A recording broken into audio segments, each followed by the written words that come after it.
Υπάρχει άλλος θαυμαστής πιο σημαντικός από το σκύλο σου, που να μην κριτικάρει τίποτα σε σένα, να τα θεωρεί όλα τέλεια, να σε κοιτάει με αυτό το βλέμμα το ερωτευμένο, να συντονίζει όλο του το κορμί και όλη την ύπαρξη σε σένα. Που να ξεχνάει τα πάντα κάθε φορά που σε βλέπει. Ναι. Αυτό πρέπει να είναι ανεκτήμητο.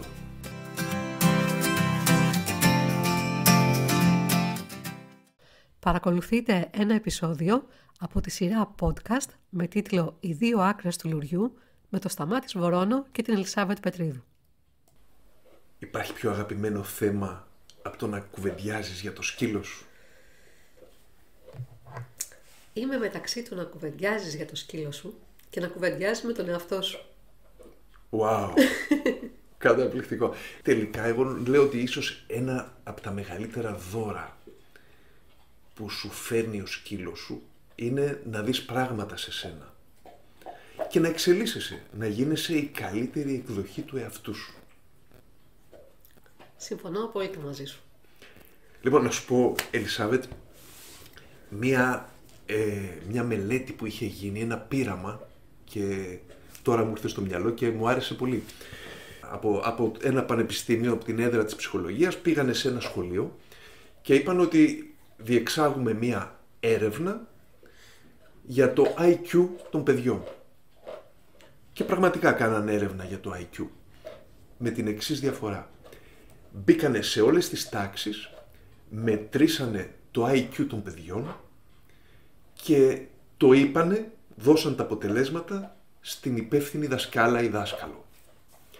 Με εξαίρεση έναν όροφο του σχολείου, όπου σε αυτές τις τάξεις πήγαν και είπανε στους δασκάλους ότι δεν ξέρουμε τι συμβαίνει με την τάξη σας, τα παιδιά έχουν εκπληκτικό IQ.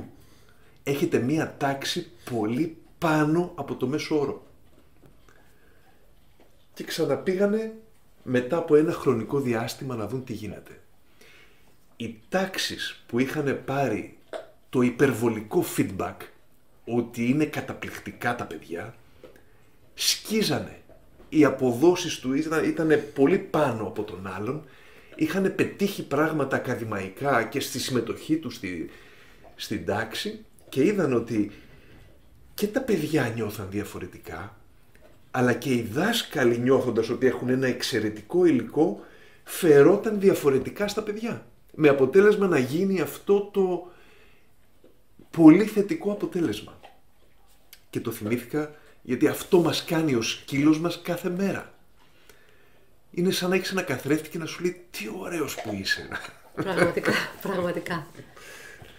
Σε κοιτάει στα μάτια, λες και είσαι ό,τι πιο πολύτιμο και ό,τι πιο όμορφο έχει δει. Ναι.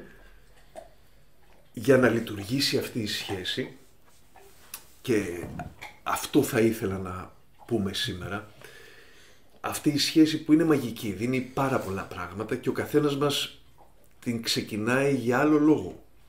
Άλλος παίρνει ένα σκύλο γιατί έχει ανάγκη την αγάπη. Άλλος έχει ανάγκη τη συντροφικότητα. Άλλος έχει ψηλή χολυστερίνη και θέλει να περπατάει και να τη ρίξει. Ό,τι λόγο και να έχεις, όταν μπεις σε αυτή τη σχέση αρχίζεις και γίνεσαι καλύτερος. Έχει μια προϋπόθεση όμως.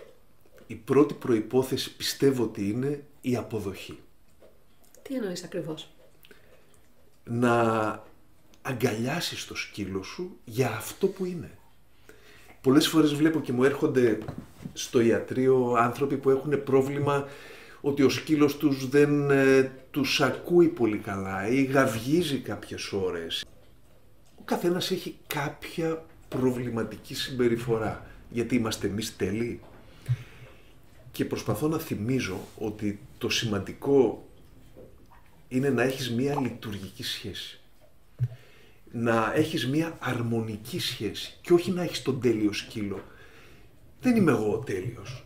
Έχω χιλιάδες ελαττώματα, όπως θα σας πει και η γυναίκα μου. Αλλά φέρνω τον εαυτό μου με αγάπη και αποδοχή σε σένα.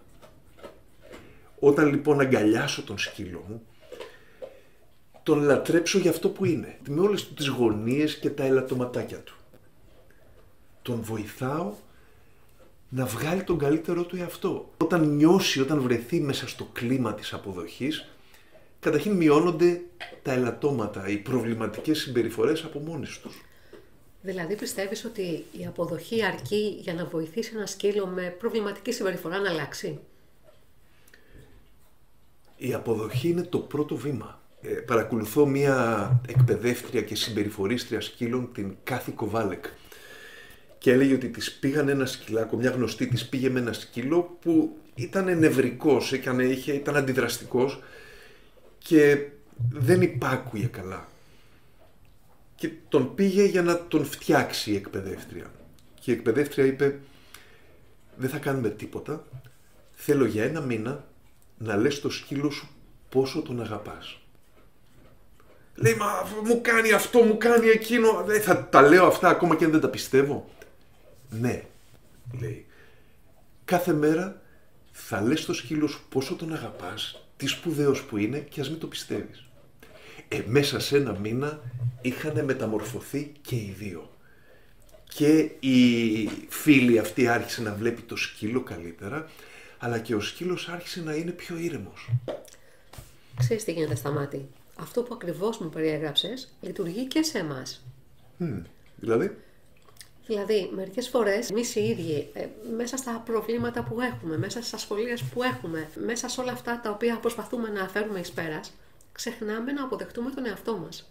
Δίνουμε απλόχερα την αγάπη μας στους άλλους, προσπαθούμε να τους ικανοποιήσουμε όλους, προσπαθούμε να είμαστε συνεπείς στην εργασία μας, συνεπείς στις υποχρεώσεις μας και δεν αφήνουμε αυτό το λίγο μικρό χώρο που χρειαζόμαστε για εμάς. Και όταν λέω που χρειαζόμαστε για εμάς, τι εννοώ? Να νιώσουμε ότι αξίζουμε την αγάπη μας, αξίζουμε την αποδοχή μας, αξίζουμε την κατανόησή μας. Αυτό το λέγει ο Καρλ Ρότζερς, ο μεγάλος πρόσωποκεντρικός ψυχολόγος, έλεγε ότι αν θες να αλλάξεις, το πρώτο βήμα που πρέπει να κάνεις είναι να αποδεχθείς τον εαυτό σου.